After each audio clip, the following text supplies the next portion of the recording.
அஸ்ஸலாமு friends, welcome back to channel. இன்றைக்கி நம்மளோட ரெட்மாம் யூடியூப் சேனலில் கடம்பா கிரேவி எப்படி செய்யலான்றதை பார்க்க போகிறோம்.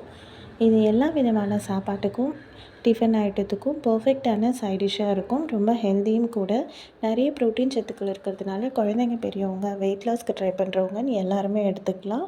இந்த ஹெல்த்தியான கடம்பா கிரேவி எப்படி செய்யலான்றதை வீடியோவில் பார்க்கலாமா? அதுக்கு முன்னாடி நம்ம சேனலை ஃபர்ஸ்ட் டைம் பார்க்குற ஃப்ரெண்ட்ஸ் நீங்களாக இருந்தீங்கன்னா மறக்காமல் சப்ஸ்கிரைப் பண்ணிக்கோங்க. பக்கத்தில் இருக்க பெல் ஐக்கானையும் கிளிக் பண்ணிக்கோங்க. வாங்க வீடியோக்கு போகலாம்.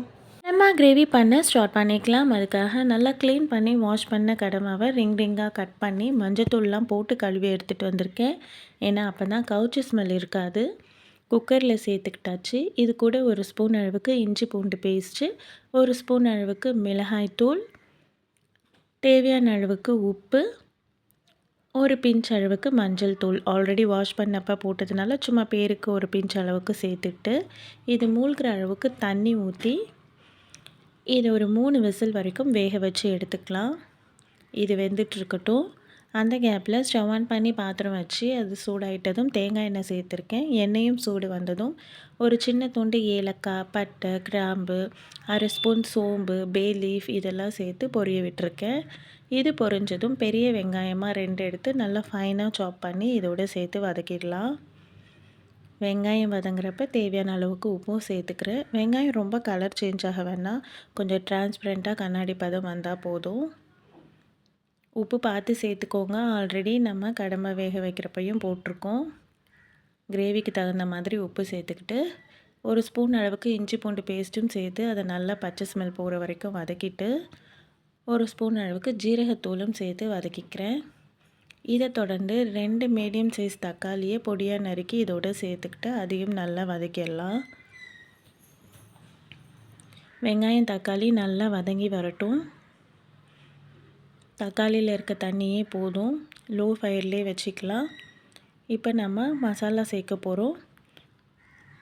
1.5 ஸ்பூன் அளவுக்கு தனி மிளகாய்த்தூள் சேர்த்துக்கிறேன். வெங்காயம் தக்காளி நல்லா வதங்கிட்டதுக்கப்புறமா மிளகாய்த்தூளை தொடர்ந்து 1.5 ஸ்பூன் அளவுக்கு தனியாத்தூள் சேர்த்துக்கிறேன். சேர்த்து இதையும் நல்லா வதக்கி விட்டுருங்க. ஃபயர் லோலேயே இருக்கட்டும்.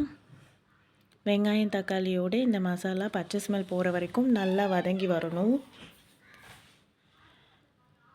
இதுக்கு ஒரு 5 மினிட்ஸ் நம்ம ரெஸ்ட் கொடுத்து மூடி வச்சு குக் பண்ண விடலாம் கிரேவிக்காக. இந்த நேரத்தில் நம்ம வேக வச்ச கடமா எப்படி இருக்குன்னு பார்க்கலாம். நல்லா வெந்து வந்திருக்கு, தண்ணியோடையே இருக்குது. ஸோ நம்ம கிரேவியில் இப்போ தண்ணி எதுவுமே சேர்க்காம வெந்த கடமாவை தண்ணியோடையே சேர்த்துக்க போகிறோம். உங்களுக்கு தண்ணி இல்லாமல் வெந்து வந்துருந்துச்சுன்னா ஒரு டம்ளர் அளவுக்கு கிரேவியில் தண்ணி சேர்த்துட்டு இதை சேர்த்து மிக்ஸ் பண்ணுங்கள். இது நல்லா ஒன்றா சேர்ந்து குக் ஆகிறதுக்கு இன்னும் ஒரு 5 மினிட்ஸ் நம்ம கொடுத்து வேக வைக்கணும். ரொம்ப ரொம்ப ரிச் ப்ரோட்டீன்னு சொல்லலாம். வெயிட் லாஸ்க்கு ட்ரை பண்ணுறவங்கலாம் 2 சப்பாத்தியோடு இது சேர்த்து சாப்பிட்டா ரொம்பவும் நல்லாயிருக்கும். சாப்பாடு, சைடிஷ் எல்லாத்துக்குமே இது ரொம்ப நல்லாயிருக்கும். இப்போ 5 மினிட்ஸ் கிரேவி நல்லா வெந்து கொதித்து வந்துட்டுருக்கு. ஃபைனலாக இதில் ஒரு ஸ்பூன் அளவுக்கு பெப்பர் பவுடர் போட்டுக்கிட்டு இதை அப்படியே ஒன் டைம் மிக்ஸ் பண்ணிவிட்டு ஆஃப் பண்ணிட்டா சுட சுட சூப்பரான கடமா கிரேவி ரெடி.